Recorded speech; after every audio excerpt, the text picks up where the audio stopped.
Bonjour, mesdames, mesdemoiselles, messieurs, Nabilaï Kamara, depuis Bruxelles, chers compatriotes guinéens. J'espère que vous êtes là. Alors, pour ce samedi, c'est vrai, j'ai donc ce thème d'information, toujours politique sur la Guinée, n'est-ce pas? Alors, mon thème, je parle de la politique mensonge du boucher de Conakry, Mamadi Doumbouya.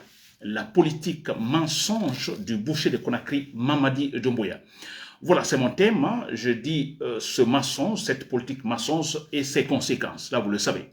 Voilà, ça c'est mon thème d'information que je vais détailler, analyser très rapidement. D'ailleurs, comme toujours, cher commentateur guinéen, Nabil Kamara depuis Bruxelles. Mais avant cela, je vais aborder un thème d'actualité. Je viens donc d'écouter. Alors, c'est un thème où c'est une remarque relative donc au leader de l'UFDG, Sedan Diallo.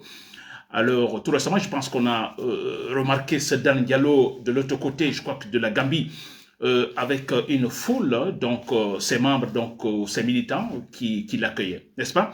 Et tout de suite, j'ai des commentaires par-ci, par-là.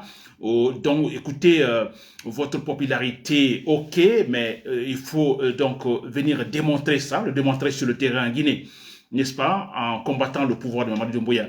Alors, généralement, les gens qui tiennent de tels propos, écoutez, ce sont des ennemis, ce sont des gens toxiques, n'est-ce pas, alors, qui veulent justement, ou qui épousent, qui ont la même politique menée actuellement par Mamadi Doumbouya, où il est question tout simplement d'écraser disons les opposants, mais aussi ce sont des ethnocentristes, hein, n'est-ce pas? Là, je le dis toujours, actuellement d'ailleurs, en Guinée, c'est la politique ethnocentriste, hein, c'est Dan Diallo qui est capable de rafler tout, hein, électoralement parlant.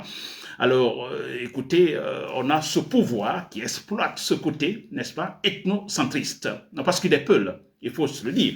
Là, il ne faut pas se le cacher. Alors, il y a ces gens qui disent, non, écoutez, le combat c'est en Guinée, ce n'est pas ailleurs. Venez en Guinée et combattre le régime de Mamadi Doumbouya. Alors moi, je leur dis tout simplement qu'écoutez, Sedan Diallo, je l'ai déjà écrit, Sedan Diallo est un leader politique, hein, n'est-ce pas, un leader politique. Alors, sa place est où? C'est dans la société. Et vous le savez, je le dis toujours, quand on dit société, c'est parce qu'il y a des lois, n'est-ce pas? Une société, parce qu'il y a des lois. Une société, s'il n'y a pas de loi, on parlera de la jungle. Alors, Sedan Diallo étant un politicien, sa place, effectivement, c'est dans la société et non dans la jungle, n'est-ce pas? Où, en fait, les barbares, les inintelligents, l'injustice et la méconnaissance des lois dominent, n'est-ce pas? Et ce lieu-là, ce n'est pas pour Sedan Diallo. Nous le connaissons très bien, cet homme qui a une éducation très claire, n'est-ce pas? Alors, le jour où on parlera de la société en Guinée, une véritable société en Guinée, alors, comme je viens de le définir, alors en ce moment-là, le politicien rentrera en Guinée, n'est-ce pas, pour effectivement exercer sa politique, donc relative à sa formation politique, Sedan Diallo, n'est-ce pas, cher commandant guinéen? Donc voilà, c'était cela. Ceux-là qui le disent, nous ne les écoutons pas. Alors, chaque fois que je parle de l'UFDG, je parle également, je reviendrai tout à l'heure sur la majorité électorale, n'est-ce pas?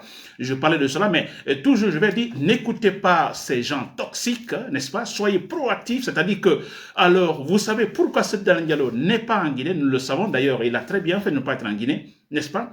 Et lui, c'est la politique. S'il ne possède pas des armes, Sedan Diallo ne possède pas des armes, il n'en pense même pas. D'ailleurs, un monsieur, même dans son discours pour insulter, il ne le fait pas, a plus fort raison de prendre un Kalachnikov. Non, lui, c'est la politique douce, la politique autour de la table, cher compatriote guinéen, n'est-ce pas? Très bien. Alors, j'attaque donc le thème de maintenant. Alors, je parle de la politique de mensonge de Mamadi Doumbouya, qui est en fait une catastrophe, c'est vrai, et ses conséquences, cher compatriote guinéen. Très bien. Alors, moi, je dirais que cette politique mensonge a atteint effectivement son niveau, en fait, le plus culminant, c'est vrai, en Guinée. Ça, c'est vrai. N'est-ce pas? Alors, quand on parle de mensonge en politique, c'est vrai, je l'ai toujours dit que, attention, ne confondons pas, la politique, c'est mensonge. Non, la politique n'est pas mensonge. La politique, il est question de la réalisation sur le terrain, n'est-ce pas?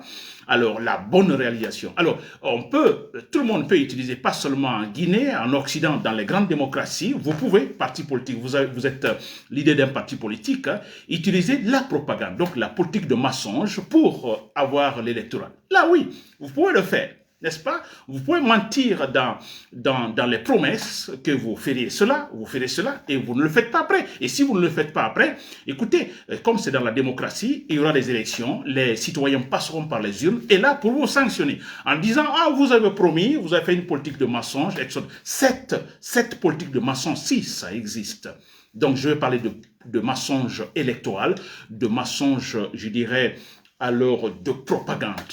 Vous comprenez? Oui, mais quand la politique mensonge, écoutez, devient ou atteint ce niveau le plus haut, c'est-à-dire que ce n'est plus comme élément électoral, le mensonge électoral, non, c'est-à-dire c'est, disons, le soutien même de la constitution même du pays repose sur le mensonge, vous comprenez, où en fait le pouvoir exécutif a la main total sur le pouvoir législatif, sur le pouvoir judiciaire, où ces pouvoirs-là, judiciaires, où ces structures politiques judiciaires et législatives travaillent, mais sur la base du mensonge, alors là, en ce moment, c'est grave.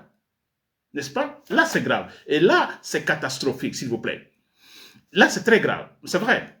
Alors, surtout que quand on a celui qui se dit le président, parce que Doumbouya n'est pas le président guinéen, je ne le dirai jamais, n'est-ce pas? Alors, il ne l'est pas, c'est un monsieur qui confisque les appareils de l'État guinéen. Alors, si lui d'ailleurs, il est l'auteur d'un, disons, d'un faux serment, du parjure, vous voyez, alors cette politique mensonge a atteint un niveau extraordinaire et gravissime d'ailleurs, n'est-ce pas? Et les conséquences, c'est ce que je dis, la politique, écoutez, plutôt la politique mensonge ne peut pas triompher définitivement, là vous le savez, n'est-ce pas? À un moment donné, alors elle peut, cette politique de mensonge, gagner ce qu'on appelle des batailles, mais jamais la guerre. On a vu avec Lansana Conté, ce qu'on appelle Dadis Camara, Alpha Condé. N'est-ce pas? C'est juste gagner des petites batailles. Mais la guerre, non.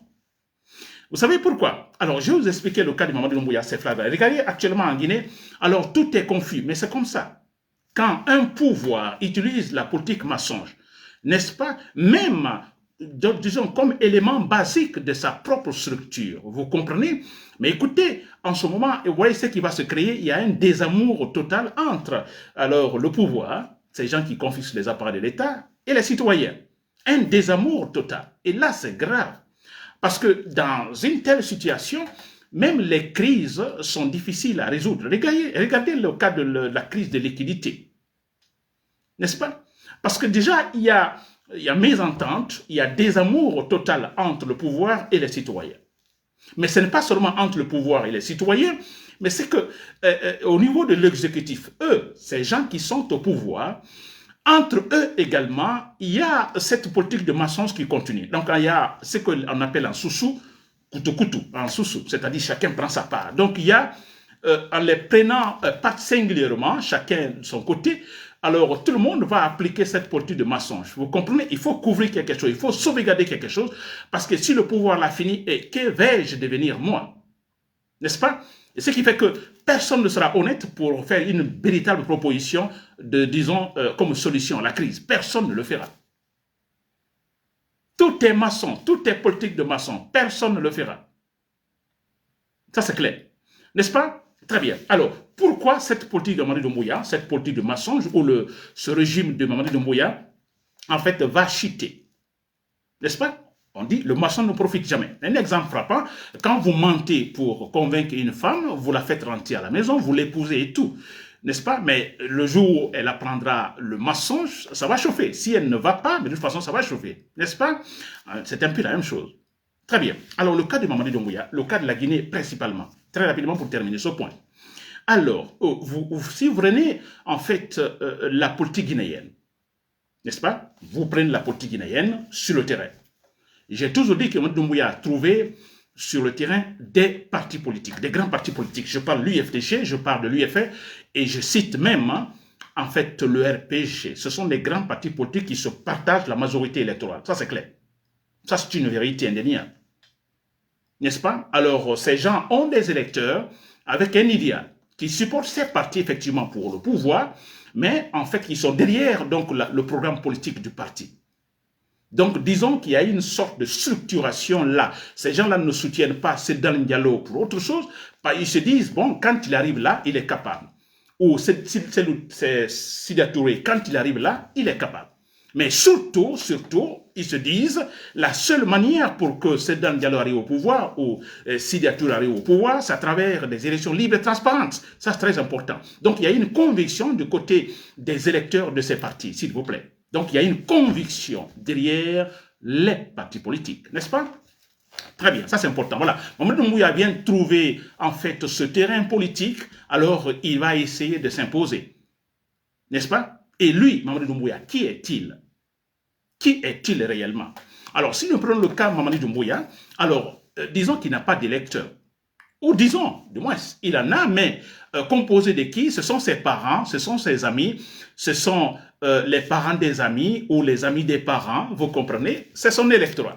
Et ce sont des militaires acquis à sa cause. N'est-ce pas? C'est son électorat. Et aussi, ce sont des consciences, donc achetées. N'est-ce pas? Il a débloqué beaucoup d'argent pour acheter des consciences, n'est-ce pas? Il a distribué des postes, il a distribué des maisons, distribué disons de l'argent, des voitures, vous comprenez, pour acheter des consciences. Et ça, c'est là, tout ça la forme, disons, l'électorat de Mamadou Doumbouya. Disons, c'est une minorité. Donc, il n'y a aucune conviction derrière, aucune conviction. Donc, au niveau de ces électeurs de Mamadou Doumbouya, c'est sa famille, c'est ses amis, etc., il n'y a pas de conviction. Vous comprenez, il y a l'intérêt clair et net. Nous le supportons parce que nous aurons du poste. Les postes seront là pour nous. Nous le supportons parce qu'il y a de l'argent. Nous le supportons parce que dès que je suis nommé tel ministre ou directeur, il serait capable de m'offrir une maison, etc., ou d'envoyer mes parents à l'extérieur. N'est-ce pas? Alors, c'est ça la conviction, la seule conviction des électeurs de Mamadou Doumbouya. Ce groupe-là, ce petit groupe. Et les militaires, la conviction, c'est quoi? Écoutez, alors, voilà, le salaire, si nous le supportons, nous sommes là, il va toujours augmenter le salaire, n'est-ce pas? Nous serons tous ravitaillés. Oui, mais c'est cela, ce côté de Mamadou Doumbouya. Alors, vous imaginez, vous essayez de comparer ces électeurs du côté, disons, de ces partis politiques qui optent pour les élections libres et transparentes, et du côté Mamadou Doumbouya, alors il n'y a pas l'option ou en fait la conviction, alors nous faisons passer notre leader Mamadou Doumbouya à travers des élections libres et transparentes. Non, il y a une grande différence, s'il vous plaît. Et là, comparant l'électorat, nous voyons que c'est une minorité par rapport à l'électorat de Sedan Diallo, de Sidia Touré, de Alpha Condé ou de RPG, disons ainsi. Une toute petite minorité. Et ce qui aggrave la situation, on a cette petite minorité qui confisque les appareils de l'État, qui opte pour ce qu'on appelle la politique de mensonge. Et ça crée, vous voyez ce qui se passe actuellement, il y a un désamour total, s'il vous plaît. Même pour une simple crise de liquidité, alors on voit les conséquences, s'il vous plaît. Les citoyens, d'abord, se méfient de pouvoir. Les citoyens, donc, n'ont plus confiance. Il y a ce désamour total. Alors, qui ose, par exemple, maintenant, déposer, en fait, ses effectifs, disons, son argent en banque, hein, face à un tel pouvoir que nous connaissons très bien.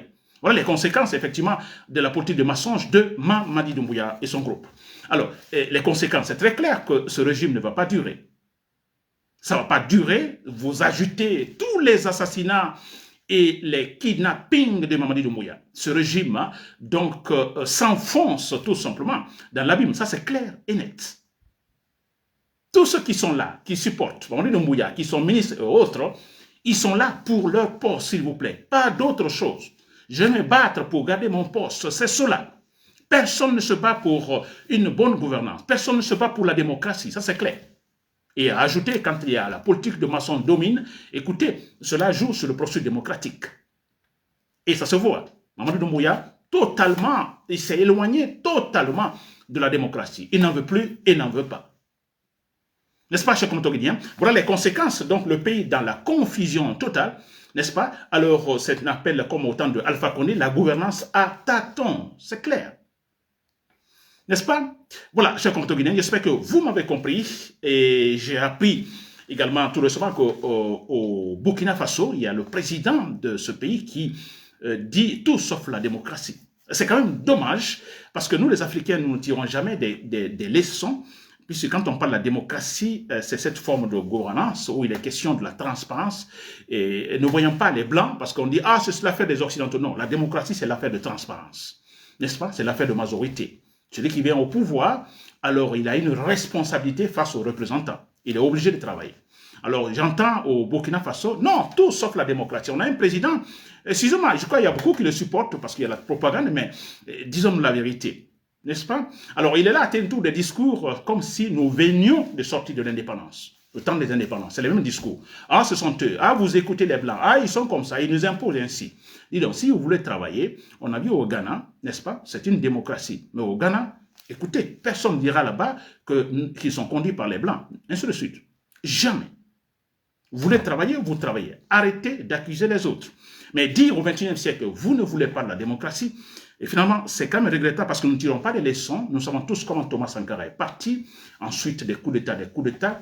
Et quand lui, il vient pour dire, écoutez, plus de démocratie, franchement, je le vois très mal. Donc, comment va-t-il terminer, lui, au pouvoir? Ça, c'est clair. Ça, c'est au Burkina Faso. Voilà, Nabil Kamara, depuis Bruxelles, merci pour l'écoute. Voilà, bon week-end.